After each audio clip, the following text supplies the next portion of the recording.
ಸಿಟಿಯಲ್ಲಿ ತರಬೇತಿ ವಾಹನ ಹೆಂಗೆ ಆಗ್ಬೋದು? ತರಬೇತಿ ವಾಹನ ಲೋಡ್ ಆಗಿರೋದು ಇಂಥ ಒಂದು ಮೆಟೀರಿಯಲು ಅಂದರೆ ಮಂಗಳೂರಲ್ಲಿ ಯಾವುದೊಂದು ಆಫೀಸ್ ಓಪನ್ ಆಗುತ್ತಂತೆ. ಎಷ್ಟಣ್ಣ ಇಲ್ಲಿ diesel? Bengaluru 90-99. Bengaluru diesel 90-99. T T ಹೊಡ್ತಾ ಸೈಕಲ್ ಗ್ಯಾಪಲ್ಲಿ ಹೋಗೋದಂದರೆ ಇದು. ಟೋಲ್ ಹತ್ರ ತುಂಬಾ ಗಾಡಿ ಸೈಡ್ ಹಾಕಿದೆ. ಎಲ್ಲ ನಿದ್ದೆ ಮೂಡಲಿದ್ದಾರೆ, ಎಲ್ಲರೂ ನಿದ್ದೆ ಮಾಡ್ತವ್ರೆ. ಏನಪ್ಪ ಇದ್ರದ್ದು ಮಹಿಮೆ ಗೊತ್ತಾಗ್ತಾ ಇಲ್ಲ. ಹಾಕಿಲ್ಲ ಅಂದರೂ ರನ್ ಆಗುತ್ತೆ. ತರಕಾರಿ ಗಾಡಿ ಹಾಸನ್ದು. ಎಲ್ಲಿಗಪ್ಪ ಇದು? ಹಾಸನ್ ಗಾಡಿ ಫುಲ್ ತರಕಾರಿ ಲೋಡು.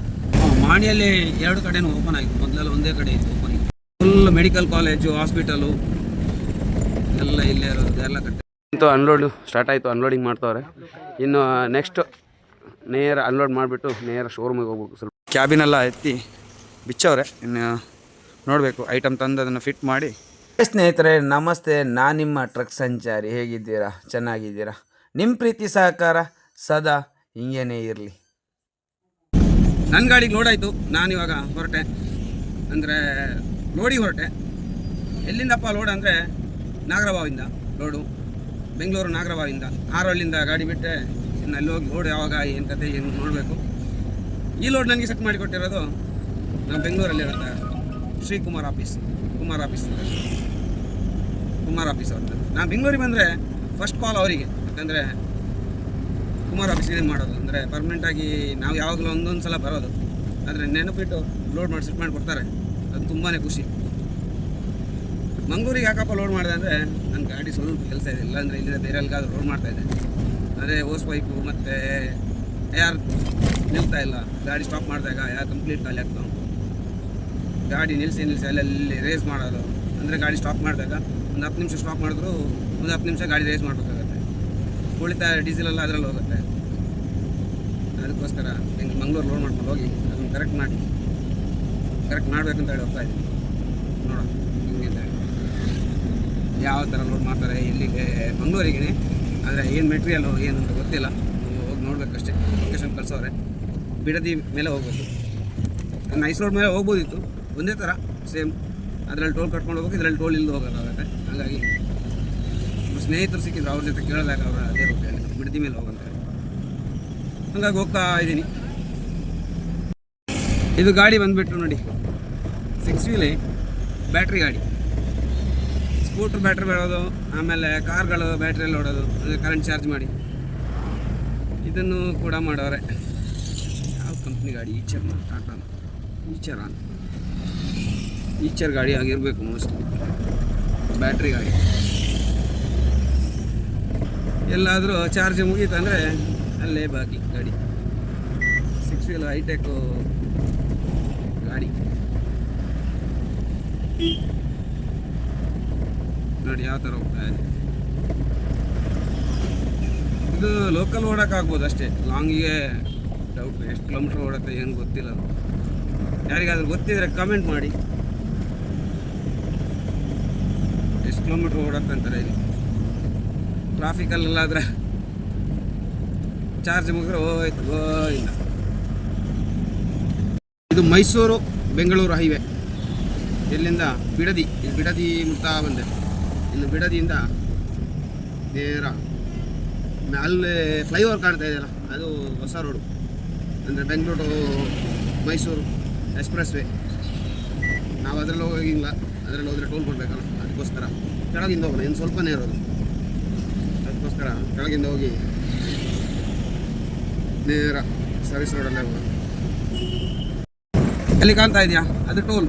ಇಲ್ಲಿಂದ ಟೋಲ್. ನಾವು ಈ ಕಡೆಯಿಂದ ಹೋಗೋದು, ನನಗೆ ಟೋಲ್ ಇಲ್ಲ. ಆ ರೋಡಿಗೆ ಎಂಟ್ರಿ ತೊಗೊಂಡ್ರೆ ಟೋಲ್ ಕಟ್ಟಲೇಬೇಕು. ಅರ್ಧ ಕಿಲೋಮೀಟ್ರ್ ಬಂದರೂ ಟೋಲ್ ಕಟ್ಟಲೇ ಇರುತ್ತೆ. ನೋಡಿ ಅಲ್ಲಿ ಟೋಲ್ ಕಾಣ್ತಾ ಇದೆಯಲ್ಲ, ಇದು ಬಿಡದಿ ಟೋಲ್. ನಮಗೆ ಇನ್ನೂ ಟೋಲ್ ಇಲ್ಲ. ನಾವು ಈ ಕಡೆಯಿಂದ ಸರ್ವಿಸ್ ರೋಡಲ್ಲಿ ಬಂದ ಕಾರಣ ಟೋಲ್ ಇಲ್ಲ. ನೋಡಿ ಫುಲ್ಲು ಎಲ್ಲ ಗಾಡಿಗಳು ಇಲ್ಲಿಂದಲೇ ಹೋಗೋದು. ಸುಮ್ಮನೆ ಟೋಲ್ ಯಾಕೆ ಕೊಡ್ಬೇಕಂತ ಹೇಳಿ ನೋಡಿ. ನಾವು ಬೆಂಗಳೂರಿಂದ ಮೈಸೂರಿಗೆ ಹೋಗ್ತೀವಲ್ಲ, ಆವಾಗ ಸಿಗುತ್ತೆ ಈ ಟೋಲ್.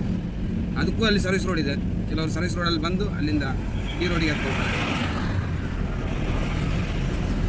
ಕಾಣ್ತಾ ಇದೆಯಾ?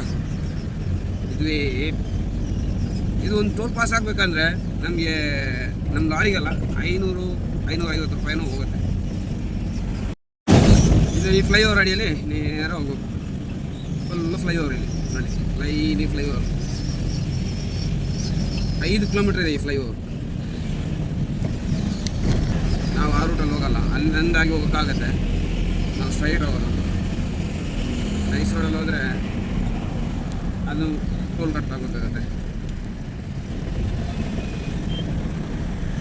ಇಲ್ಲಿಂದ ಲೆಫ್ಟ್ ತಗೊಂಡು ಹೋಗೋದು ಕೆಂಗೇರಿ ಇದು.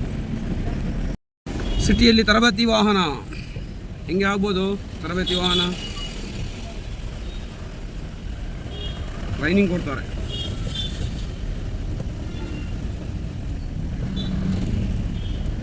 ನುಗ್ಗಿಸ್ಕೊಂಡು ಹೋಗ್ತಾ ಇರೋದು.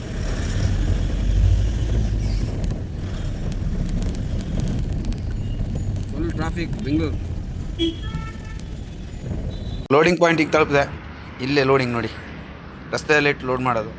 ಯಾಕಂದರೆ ಜಾಗ ಇರಲಿಲ್ಲ, ಅಂಗಡಿ ಫ್ರಂಟಲ್ಲಿ ನಿಲ್ಲಿಸಿ ಲೋಡ್ ಮಾಡೋದು ನೋಡಿ.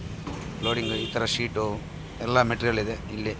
ಕಮಲಾ ಎಂಟರ್ಪ್ರೈಸಸ್ಸಿಂದ ಲೋಡು, ಹಂಗಾಗಿ ಲೋಡ್ ಮಾಡ್ತವ್ರೆ. ಈಗ ಲೋಡ್ ಆಗಿರೋದು ಇಂಥ ಒಂದು ಮೆಟೀರಿಯಲು. ಅಂದರೆ ಮಂಗಳೂರಲ್ಲಿ ಯಾವುದೊಂದು ಆಫೀಸ್ ಓಪನ್ ಆಗುತ್ತಂತೆ, ಅದಕ್ಕೋಸ್ಕರ ನೋಡಿ ಎಲ್ಲ ಮೆಟೀರಿಯಲ್ ಐಟಮ್ ಅವರೇ ಬಂದು ಅನ್ಲೋಡ್ ಮಾಡೋದು. ಜೊತೆಗೆ ಜನನೂ ಇರ್ತಾರೆ. ನನ್ನ ಗಾಡಿ ಲೋಡ್ ಆಗಿ ನಾನು ಹೊರಟೆ ಮಂಗಳೂರು ಕಡೆಗೆ. ಅದ್ರ ಮುಂಚೆ ಡೀಸೆಲ್ ಹಾಕಬೇಕು. ಡೀಸೆಲ್ ಮುಗಿದಿದೆ, ಡೀಸೆಲ್ ಹಾಕ್ಕೊಂಡು ಹೋಗೋಣ ಅಂತೇಳಿ. ಲೋಡಿಂಗ್ ಆದ ಜಾಗದಲ್ಲಿ ಪೆಟ್ರೋಲ್ ಪಂಪ್ ಆಯಿತು. ಇವಾಗ ಡೀಸೆಲ್ ಎಲ್ಲ ಫುಲ್ ಮಾಡಿಕೊಂಡು ಹೋಗ್ಬೇಕು.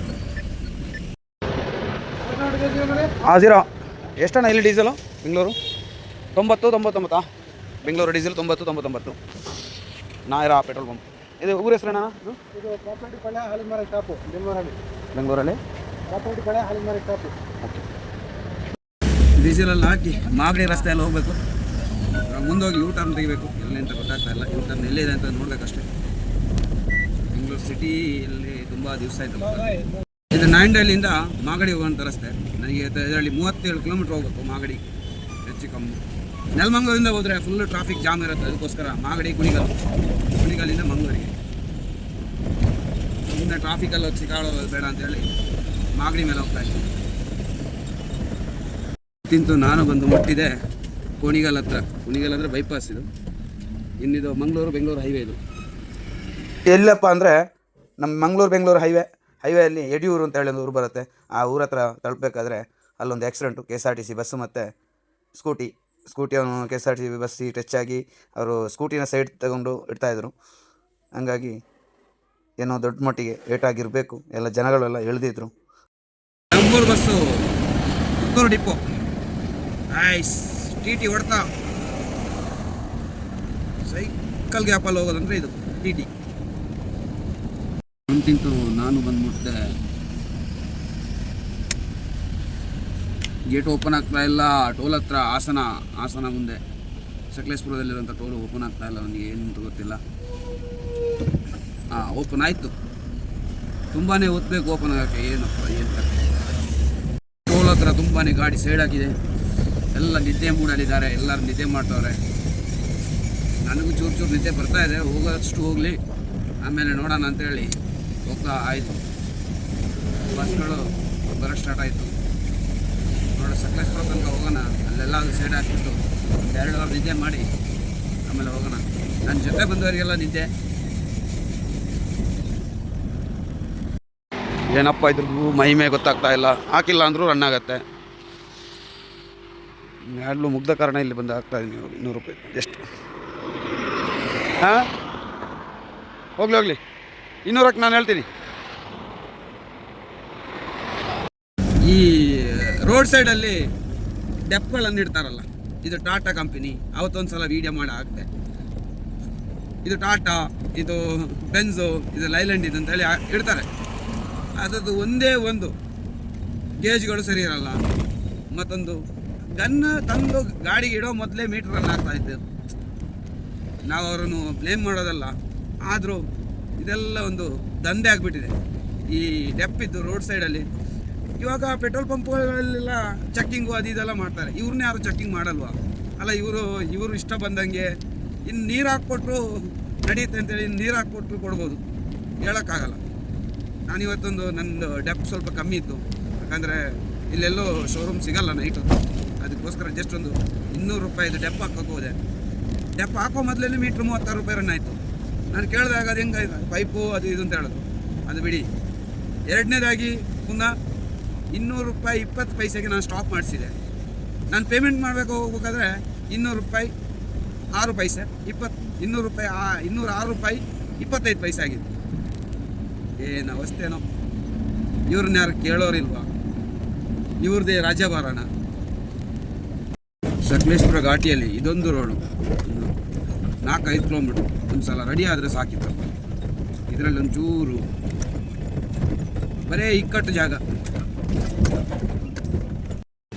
ಇಲ್ಲೇನೋ ಗಾಡಿ ಟಚ್ ಆಯ್ತಾ ಅಂತ ಬಸ್ಸಿಗೆ ಯಾವುದು ಗಾಡಿ ಟಚ್ ಆಯಿತು, ಯಾವುದು ಅಂತ ಗೊತ್ತಾಗ್ತಾ ಇಲ್ಲ. ಯಾವ ಗಾಡಿ ಟಚ್ ಆಯಿತು ಗೊತ್ತಿಲ್ಲ. ಸೈಡ್ ಪೂರ್ತಿ ಹೋಗಿದೆ ಗ್ಲಾಸು. ಆರ್ಕ್ ಸೆಕ್ಷನ್ ಇಳಿಬೇಕಾದ್ರೆ ತುಂಬಾ ನಿದ್ದೆ ಬರ್ತಾಯಿತ್ತು. ಹಾಗಾಗಿ ಇಲ್ಲಿ ನಿಲ್ಲಿಸಿ ಒಂದು ಟೀ ಎಲ್ಲ ಕುಡಿದು ಆಮೇಲೆ ಘಾಟ್ ಸೆಕ್ಷನ್ ಇಳಿಸೋಣ ಅಂತ ಬಸ್ಸವರು ಬರೋ ಹೊತ್ತಾಯಿತು. ಬೆಂಗಳೂರಿಂದ ಬರೋ ಬಸ್ಗಳೆಲ್ಲ ಬರ್ತಾಯಿದೆ ನೋಡಿ. ಬೆಂಗಳೂರಿಂದ ಬರೋ ಬಸ್ಗಳೆಲ್ಲ ಹೋಗ್ತಾಯಿದೆ. ಅವರು ಹೋಗೋರೆಲ್ಲ ಹೋಗಲಿ, ಆನಂತರ ನಾವು ಹೋಗೋಣ ಅಂತ ಹೇಳಿ ಒಂದು ಟೀ ಎಲ್ಲ ಕುಡಿದು ಇಲ್ಲಿಂದ ಹೊರಡೋಣ. ಟೀ ಕುಡಿದ್ರೆ ಒಂದು ನಿದ್ದೆ ಒಂದು ಚೂರು ಹೋಗುತ್ತೆ. ರಾತ್ರಿ ಹೊತ್ತು ಟೀ ಕುಟ್ಕೊಂಡು ಬಸ್ಗಳು ಒಂದರಿಂದ ಒಂದು ಬರ್ತಾನೆ ಇದೆ. ಆರಾಮಾಗಿ ಹೋಗೋಣ. ಬೆಳಿಗ್ಗೆ 4 ಗಂಟೆ ಆಗ್ತಾ ಬಂತು. ಚಳಿ ಬೇರೆ ಇದೆ. ತರಕಾರಿ ಗಾಡಿ ಹಾಸನ್ದು. ಎಲ್ಲಿಗಪ್ಪ ಇದು? ಹಾಸನ್ ಗಾಡಿ ಫುಲ್ಲು ತರಕಾರಿ ಲೋಡು. ಸೌತೆಕಾಯಿ, ಕ್ಯಾರೆಟು, ಬದಾನೆ, ಕ್ಯಾಪ್ಸಿಕಮ್ಮು, ಕುಂಬಳಕಾಯಿ ಎಲ್ಲ ಇದೆ ಮಿಕ್ಸ್ ತರಕಾರಿ. ಬೀನ್ಸು, ಕ್ಯಾಬೇಜು, ಸೌತೆ. Good morning. ರಾತ್ರಿ 4:15 ಬಂದು ಇಲ್ಲಿ ಮುಟ್ಟುವಾಗ ನಿದ್ದೆ ಜೋರಾಗಿ ಬಂತು. ಹಾಗಾಗಿ ಇಲ್ಲೇ ಗಾಡಿ ಸೈಡ್ ಹಾಕಿ ನಿದ್ದೆ ಮಾಡಿ ನಾನು ಬೆಳಿಗ್ಗೆ 7:30 ಟೀ ಕುಡ್ಕೊಂಡು ಹೊರಡೋದೆ. ಇದು ಗುಂಡ್ಯದ ಹತ್ರ ಬೆಳ್ಳಂಬೆಳಿಗ್ಗೆ ಎದ್ದು ಗುಂಡ್ಯದಿಂದ ಬಿಡ್ತಾಯಿದ್ದೀನಿ. ಇನ್ನೇನೋ ಒಂದು 60-70 ಕಿಲೋಮೀಟ್ರ್ ಮಂಗಳೂರು ಥರ ಕಾಣ್ತಾ ಇದೆಯಲ್ಲ. ಬೆಳ್ಳಂಬೆಳಿಗ್ಗೆ ಚಳಿ ಮಾತ್ರ ತಡೆಯೋಕ್ಕಾಗ್ತಾ ಇಲ್ಲ, ಆ ಥರ ಚಳಿ ಇದೆ. ತಲುಪ್ತಾ ಗುಂಡ್ಯದ ಹತ್ರ ನೋಡಿ. ಇಲ್ಲಿಂದ ಲೆಫ್ಟಿಗೆ ಹೋದರೆ ಸುಬ್ರಹ್ಮಣ್ಯಕ್ಕೆ ಹೋಗುತ್ತೆ. ನಾನು ಮಾತ್ರ ಸ್ಟ್ರೈಟು. ಇಲ್ಲಿಂದ ಎಷ್ಟು 34 ಕಿಲೋಮೀಟ್ರ್ ಅನ್ನೋದು ಸುಬ್ರಹ್ಮಣ್ಯ. ಬೆಳ್ಳಂಬೆಳಿಗ್ಗೆ ತುಂಬಾ ಹೊಟ್ಟೆ ಹಸ್ತಾ ಇತ್ತು. ಹಂಗಾಗಿ ನಮ್ಮೂರಿನ ಕಲ್ತಪ್ಪ ಮತ್ತು ನೋಡಿ ಬಂಗುಡೆ ಗಸಿ ಅಂತ ಹೇಳ್ತಾರೆ, ಬಂಗುಡೆ ಮೀನು ಒಳ್ಳೆ ತುಂಬಾ ಕಾಂಬಿನೇಷನು. ಬೆಳಗ್ಗೆ ತಿನ್ನೋಕ್ಕೆಂದು ಮಜಾನೇ ಬೇರೆ. ಹಂಗಾಗಿ ಅಲ್ಲಿ ಹೊಟ್ಟೆ ತುಂಬ ನಾಷ್ಟ ಎಲ್ಲ ಮಾಡಿಕೊಂಡು ನಾನು ಹೊರಟೆ. ಮಾಣಿಯಲ್ಲಿ 2 ಕಡೆನೂ ಓಪನ್ ಆಯಿತು. ಮೊದಲೆಲ್ಲ ಒಂದೇ ಕಡೆ ಇತ್ತು ಓಪನಿಂಗ್. ಫ್ಲೈಓವರ್ ಒಂದು ಸೈಡಿಂದ ಹೋಗೋದು, ಅದೇ ಸೈಡಲ್ಲಿ ಬರೋದು, ಆ ಥರ ಇತ್ತು. ಇವಾಗ 2 ಸೈಡ್ ಓಪನ್ ಆಗಿದೆ. ಎಷ್ಟು ಚೆಂದ ಕಾಣ್ತದಲ್ಲ ನಮ್ಮ ಮಾಣಿ ಹೈವೇ. ಮಾಣಿಯಲ್ಲಿ ಗುಡೋಳಿ ನಮ್ಮ ಕಲ್ಲಡ್ಕ ಹೋಗೋಂಥ ರಸ್ತೆ. ಫ್ಲೈಓವರ್ ಮೇಲೆ ಹೋಗೋದಂತ ಖುಷಿನೇ ಬೇರೆ. ಟ್ರಾಫಿಕ್ ಇಲ್ಲ, ಹೊಂಡ ಇಲ್ಲ, ಏನಿಲ್ಲ, ಆರಾಮಾಗಿ ಹೋಗ್ಬೋದು. ನೇರ ಹೋದರೆ ಮಂಗಳೂರು ಕಡೆಗೆ ನನಗೆ ಇಲ್ಲಿ ಲೆಫ್ಟ್ ತಗೊಂಡು ಲೆಫ್ಟಲ್ಲಿ ಹೋಗಬೇಕು. ಅಂದರೆ ನಾವು ಮುಡಿಪಾಗಿ ಮುಡಿಪಿನ ದೇರ್ಲಕಟ್ಟೆ ಅನ್ಲೋಡಿಂಗ್ ಜ್ಞಾನಪಾಯ ಹಾಸ್ಪಿಟಲ್ ಹತ್ರ ಪೊಲೀಸರು ಬೆಳಿಗ್ಗೆ ಫೈನ್ ಹಾಕಕ್ಕೆ ನಿಂತಿದ್ದಾರೆ. ನಾನು ಮೆಲ್ಲ ಪಾಸ್ ಆಗ್ತೀನಿ. ನನಗೆ ಫೈನ್ ಹಾಕೋದು ಬೇಡ ಅಂತಿಂತು ನಾನು ಬಂದು ಮುಟ್ಟಿದೆ ನಾಟಕಲ್ ಹತ್ರ. ಈ ಹೆಂಗ್ಸೇನು ಮಾಡೋದಪ್ಪ? ಅಯ್ಯೋ, ಎಲ್ಲೆಲ್ಲಿ ನೋಡ್ಕೊಂಡು ಎಲ್ಲೆಲ್ಲಿ ಹೋಗ್ತಾಯಿದೆ. ಫುಲ್ ಮೆಡಿಕಲ್ ಕಾಲೇಜು, ಹಾಸ್ಪಿಟಲು ಎಲ್ಲ ಇಲ್ಲೇ ಇರೋದು. ದೇರ್ಲಕಟ್ಟೆ ಬಿಟ್ಟು ಮುಂದೆ ಬರಬೇಕಾದ್ರೆ ಬಾದಾರ್ಮುಲ್ಲ, Nitte, Yenepoya, Kanachur, KS Hegde, third hospital, line hospital, medical college ಎಲ್ಲ ಇಲ್ಲೇ ಇರೋದು ನೋಡಿ. ಇಲ್ಲಿ KS ಹೆಗಡೆ ಮತ್ತು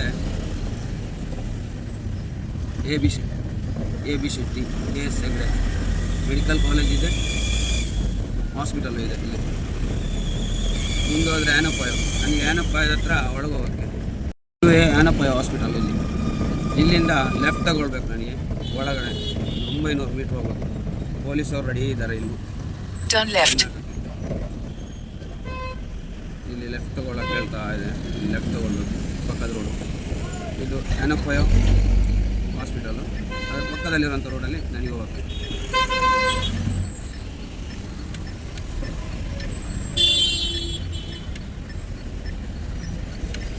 ಹೋಗ್ಯೋಣ. ಹೋಗೋದಿಲ್ಲ ಇದೆ. ಬೈಕವ್ರು ಬರೋದು ಇದರಲ್ಲಿ, ಈ ರೂಟಲ್ಲಿ ಬೈಕವರು ಸ್ಪೀಡಾಗಿ ಬರ್ತಾರೆ, ಅದನ್ನು ಸ್ವಲ್ಪ ನೋಡ್ಕೊಂಡು ಹೋಗ್ಬೇಕಾಗತ್ತೆ. ಗೋಡನ್ ಇಲ್ಲಿ ಅನ್ಲೋಡಿಂಗು ಯಾವ ಥರ ಗಾಡಿ ಹೋಗುತ್ತಾ ನೋಡ್ಬೇಕು. ಹೆಂಗೆ ಲಿವರ್ಸ ಹೆಂಗೆ ಹಾಂ ಫ್ರಂಟೇ ಬರಲ್ಲ, ಲಿವರ್ಸ್ ಬರಬೇಕಾಗತ್ತೆ, ಹಿಂಗೆ ಬರಬೇಕಾಗತ್ತೆ. ಅಂತೂ ಅನ್ಲೋಡು ಸ್ಟಾರ್ಟ್ ಆಯಿತು, ಅನ್ಲೋಡಿಂಗ್ ಮಾಡ್ತವ್ರೆ. ಇನ್ನು ನೆಕ್ಸ್ಟ್ ನೇರ ಅನ್ಲೋಡ್ ಮಾಡಿಬಿಟ್ಟು ನೇರ ಶೋರೂಮಿಗೆ ಹೋಗ್ಬೇಕು. ಸ್ವಲ್ಪ ಕೆಲಸ ಇದೆ ಗಾಡಿದು, ಅದನ್ನೆಲ್ಲ ಮಾಡಿಕೊಂಡು ನೆಕ್ಸ್ಟ್ ಲೋಡ್ ಎಲ್ಲಿಗೆ ಅಂತ ನೋಡಬೇಕು.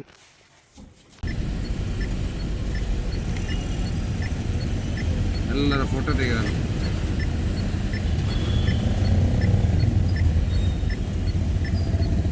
ಫೈನ್ ನೇರ ಮನೆಗೆ ಬರುತ್ತೆ. ಇವೆ ಕೊಚ್ಚಿಯಿಂದ ಮುಂಬೈಗೆ ಹೋಗೋತಾರ ಆ ಇವೆ. ನಾನು ಫ್ಲೈಓವರಲ್ಲಿ ಯೂ ಟರ್ನ್ ತೊಗೊಂಡು ನೇರ ಹೊರಟೆ ಶೋರೂಮಿಗೆ ಹೋಗ್ಬೇಕು. ಯಾಕಂದರೆ ಅದೇ ಓಸ್ ಪೈಪು ಮತ್ತು ಏರ್ ಲೀಕೇಜು ಅದನ್ನು ತೋರ್ಸೋಕ್ಕೆ. ಅನ್ಲೋಡ್ ಆಗುವಾಗ ಎಷ್ಟೊತ್ತಾಯ್ತು. ಇಷ್ಟಿತ್ತು ಸ್ವಲ್ಪ ಐಟಮು, ಒಂದು 2-3 ಟನ್ನು. ನಾನು ಅನ್ಲೋಡ್ ಮಾಡಬೇಕಾದ್ರೆ ಇಷ್ಟೊತ್ತು ಮಾಡಿದ್ರು. ಟೀ ಎಲ್ಲ ಕುಟ್ಕೊಂಡು ಹೋಗೋಣ, ಊಟನಿಲ್ಲ ಏನಿಲ್ಲ ಅಲ್ಲಿ.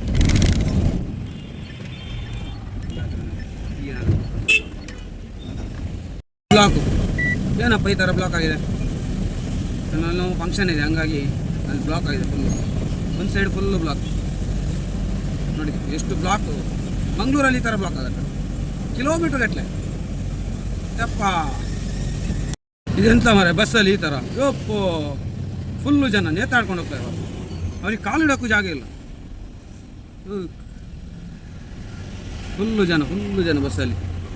ಪೂರ್ತಿ ಬೈಕ್ ಅವ್ರದ್ದು ಲೆಫ್ಟ್ ಸೈಡಲ್ಲಿ ಬರ್ತಾರೆ, ರೈಟ್ ಸೈಡಲ್ಲಿ ಬರ್ತಾರೆ, ಯಾವ ಕಡೆಯಿಂದ ಬರ್ತಾರೆ ಅಂತ ಹೇಳೋಕ್ಕಾಗ. ನೋಡಿ ಗ್ಯಾಪ್ ಸಿಕ್ಕಿದಲ್ಲೆಲ್ಲ ನುಗ್ಗಿಸ್ಕೊಂಡು ಬರ್ತಾರೆ. ಹಂಗಾಗಿ ಅವ್ರನ್ನ ಒಂಚೂರು ನೋಡಬೇಕಾಗತ್ತೆ. ಐತೆ ಮುಂದೆ ಎಲ್ಲ ಒಂದು ಸೈಡಲ್ಲಿ ಹೋಗಲ್ಲ ಅವರು, ಎಲ್ಲ ಬಂದ ರೂಟಲ್ಲೆಲ್ಲ ನುಗ್ಗಿಸ್ಕೊಂಡು ಬರ್ತಾರೆ. ಅದೇ ಒಂಚೂರು ಭಯ ಥರ ಇಲ್ಲಿ. ಸುಮ್ಮನೆ ವಾರ್ ನೋಡೋದು, ನಾವು ಕನ್ಫ್ಯೂಷನ್ ಆಗೋದು. ನಂತರೂ ಯಾವಾಗಲೂ ಕಟ್ಟಿತ್ತ ಬುತ್ತಿ ಫುಲ್ಲು ಬ್ಲಾಕಿ ಯಾವಾಗ ನೋಡಿದ್ರು. ನೋಡಿ ಸಾಯಂಕಾಲ ಆದರೂ ರಾತ್ರಿ ಆದರೂ ಬೆಳಿಗ್ಗೆ ಆದರೂ ಎಲ್ಲ ಟೈಮ್ ನಂತೂರು ಬ್ಲಾಕ್. ಇದು ನಮ್ಮ ಅರವಿಂದ್ ಮೋಟರ್ಸ್. ನಮಸ್ತೆ. ಆಗಿಬಿಟ್ರು ಇವಾಗ ಎಂಟ್ರಿ ಮಾಡಿಸ್ಬೇಕು. ಇವಾಗೆಲ್ಲ ವರ್ಕರ್ಸ್ ಎಲ್ಲ ಆಯಿತು, 6 ಗಂಟೆ ಆಯ್ತಲ್ಲ, ಎಲ್ಲ ಹೋಗ್ತವ್ರೆ. ಎಂಟ್ರಿ ಮಾಡಿಸಿ ಮತ್ತೆ ನೋಡ್ಬೇಕು ಏನಂತ ಹೇಳಿ. ಚೇಂಜು ಆಯಿತು ಎಲ್ಲ ಸೈಡ್ ಆಗುತ್ತೆ. ಬೆಜ್ಜನ್ ಜಾಗ ಆಗಿದೆ, ಜಾಗಕ್ಕೆ ಅಂತ ಇಲ್ಲ. ಗಾಡಿ ತಂದು ಶೋರೂಮಲ್ಲಿಟ್ಟೆ, ಯಾಕಂದರೆ ಫೋನ್ ಮಾಡಿದಾಗ ಬನ್ನಿ ಅಂತ ಹೇಳಿ. ಇವಾಗ ಶೋರೂಮ್ ಬಂದು ನಿಲ್ಲಿಸಿದ್ದೀನಿ ಗಾಡಿನ. 6:15 ಡ್ಯೂಟಿ ಅಂತ ಹೇಳಿದ್ರು. 6:15 ಬಂದಾಗ ಒಂದು ಓಸ್ ಪೈಪ್ ಇದ್ದು, ಅದು ಈಗ ಆಗಲ್ಲ, ಸೋಮವಾರ ಇಲ್ಲಾಂದರೆ ನಾಳೆ ಅಂತ ಹೇಳ್ತಾರೆ. ನೋಡಬೇಕು, ರಿಕ್ವೆಸ್ಟ್ ಮಾಡಿದ್ದೀನಿ. ನೀವು ಯಾವಾಗ ಆಗುತ್ತೆ ಏನು ಕತೆ ಅಂತ ಗೊತ್ತಿಲ್ಲ. ಒಂದು ಏರ್ ಲೀಕ್ ಮತ್ತು ಏನಲ್ಲ ಇದು ನೋಡಿ ಓಸ್ ಪೈಪ್, ಇದೇ ನಂದು ಪ್ರಾಬ್ಲಮ್ ಬರೋದು. ಒಂದು 3 ತಿಂಗಳಿಗೆ ಒಂದು ಸಲ ಅದು ಹೋಗ್ತಾನೆ ಇರುತ್ತೆ. ಅದಕ್ಕೆ ನಾನೇ ಗಮ್ ಟೇಪಲ್ಲಿ ಸುತ್ತಿ ಬಂದ್ ಮಾಡೋಕ್ಕೆ ನೋಡಿದೆ, ಆದರೆ ಅದು ಬಂದಾಗಿಲ್ಲ. ಕ್ಯಾಬಿನೆಲ್ಲ ಎತ್ತಿ ಬಿಚ್ಚವ್ರೆ. ಇನ್ನು ನೋಡಬೇಕು, ಐಟಮ್ ತಂದು ಅದನ್ನು ಫಿಟ್ ಮಾಡಿ ಯಾವ ಥರ ಏನು ಕತೆ ಅಂತ ನೋಡ್ಬೇಕು ಅಷ್ಟೇ. ಓಸ್ ಪೈಪ್ ತೆಗೆದು ಹೊಸ ಓಸ್ ಪೈಪ್ ಹಾಕ್ತಾರೆ ನೋಡಿ, ಈ ಥರ ಇರುತ್ತೆ. ಅದು ಮಧ್ಯದಲ್ಲಿ ಕಟ್ಟಾಗೋದು, ಅದು ಹೆಂಗೆ ಕಟ್ಟಾಗುತ್ತೆ ಏನು ಕತೆ ಅಂತ ಗೊತ್ತಾಗ್ತಾಯಿಲ್ಲ. ಬಂದದಕ್ಕೆಲ್ಲ ಕೆಲಸ ಆಯಿತು, ಬಿಲ್ಲೆಲ್ಲ ಸಿಕ್ತು, ಗೇಟ್ ಪಾಸ್ ಸಿಕ್ತು. ಇನ್ನು ಹೊರಡದೆ ಮನೆ ಕಡೆಗೆ. ನಿಮ್ಮ ಪ್ರೀತಿ ಸಹಕಾರ ಸದಾ ಹಿಂಗೇನೇ ಇರಲಿ ಅಂತ ಹೇಳ್ಕೊಂಡು ಎಲ್ರಿಗೂ ಟಾಟಾ ಬಾಯ್.